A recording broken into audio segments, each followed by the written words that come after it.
Ibadah yang satu-satunya pasti diterima dan dijamin oleh Allah Subhanahu wa taala adalah berselawat kepada baginda Nabi Muhammad sallallahu alaihi wasallam. Allahumma shalli wa sallim ala sayyidina Muhammad wa ala ali sayyidina Muhammad.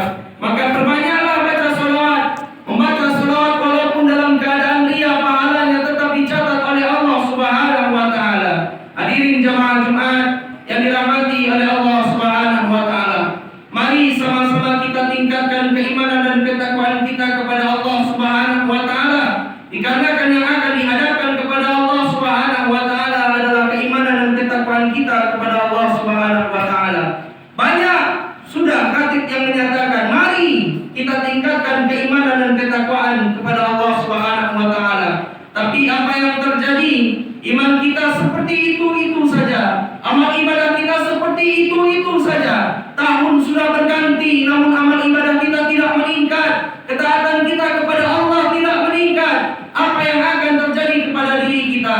Hadirin jamaah Jumat yang dirahmati oleh Allah Subhanahu wa taala, ketahuilah seluruh amal ibadah kita akan dihisab di hadapan Allah Subhanahu wa taala. Kalau baik, amal kita akan diberikan oleh Allah pahala dan akan dibalasi dengan yang namanya surga.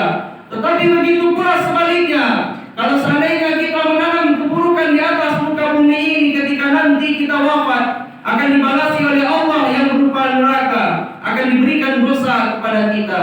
Oleh sebab dari itu, tak satu pun yang akan luput di pandangan Allah Subhanahu wa taala. Ini mengisahkan ada seorang Nabiullah, Nabi Isa alaihissalam, yang menghidupkan orang yang sudah 70 tahun namanya meninggal dunia. Kemudian orang yang 70 tahun ini dihidupkan oleh Nabi Isa. Orang yang meninggal ini bertanya kepada Nabi Isa dan pengikutnya, sudahkah datang kiamat? Lalu Nabi Isa dan para pengikutnya mengatakan, belum. Engkau dihidupkan oleh Nabiullah atas seizin Allah Subhanahu wa taala. Lalu ditanyalah oleh Nabi Isa kepada si mayat yang telah dihidupkan oleh Nabi Isa ini, bagaimana keadaanmu di dalam kubur? Aku dicintai oleh Allah Subhanahu wa taala.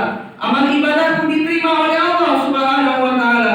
Tapi ada satu yang menghambat diriku untuk menerima cinta daripada Allah Subhanahu wa taala. Sehingganya aku terhenti, sehingganya aku tertahan 70 tahun lamanya. Apa itu yang membuatmu engkau tertahan?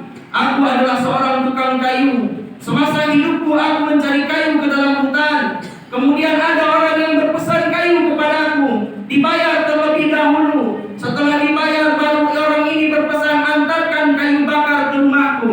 Dicarilah kayu oleh tukang kayu ini yang sudah dihidupkan oleh Nabi Isa. Dicari kayu, kemudian sudah dikumpul, sudah dibelah, sudah diikat, akan diantarkan ke rumah orang yang telah membayarnya terlebih dahulu. Kalau uang sudah diterima, itu tandanya kayu yang dicari itu adalah milik orang yang membelinya. Kemudian setelah ia memotong kayu, ia bawa pulang.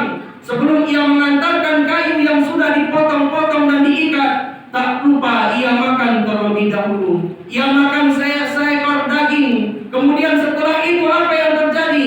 Ada terselip di dalam gigi seseorang tukang kayu ini. Kemudian dalam perjalanan gelisah, lidahnya tidak bisa menanggalkan apa yang terselip di dalam giginya. Kemudian ketika itu ia patahkan kayu yang sudah dibeli oleh seseorang tadi untuk mengeluarkan daging yang terselip di giginya. Kemudian apa yang terjadi? Tidak minta izin kepada si tukang kayu. Wahai Nabiullah Isa, itulah yang menghambat aku dihisab oleh Allah Subhanahu wa taala selama 70 tahun hanya gara-gara kayu yang sebesar batang korek api, tidak minta izin kepadanya. Hadirin jemaah Jumat yang dirahmati oleh Allah Subhanahu wa taala.